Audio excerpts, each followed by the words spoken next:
এবার পথে 2025-এর এসএসসির নতুন চাকরি প্রার্থীরা 5 দফা দাবিতে এসএসসি ভবনের সামনে রাস্তায় বসে বিক্ষোভ দেখিয়েছেন তাঁরা।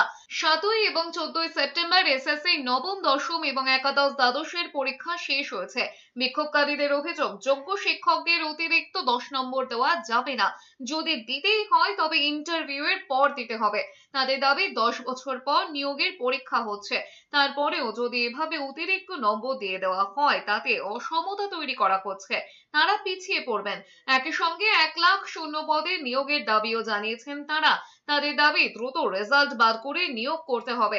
রেজাল্টের দাবিতে মিছিলে ছিলেন 2023-এর টেট পরীক্ষার্থীরাও। করুণাময়ী থেকে এসএসসি ভবন পর্যন্ত মিছিল করে গেলে বাধা দেয় পুলিশ। এরপরে এসএসসি ভবনের সামনে রাস্তায় বসে বিক্ষোভ শুরু করেন নতুন চাকরি প্রার্থীরা। এসএসসি চেয়ারম্যান তাদের দাবি না মানলে বড় আন্দোলনের হুঁশিয়ারিও দিয়েছেন। তিনটে মূলত দাবি, যেটা সিট বাড়াতে হবে। 2 নম্বর হলো যে এই যে 10 নম্বর, সেটা ওদেরকে কাট অফের সময় দেওয়া যাবে না। তারই প্রতিবাদে আজকে ছাত্র সমাজ একদিনের ডাকে আমরা রাস্তায় নেমেছি। আজকে আমাদের দাবি যদি না মানা হয়, আগামী দিনে এই রাজপথে হাজারে হাজারে ছাত্রছাত্রী আসবে।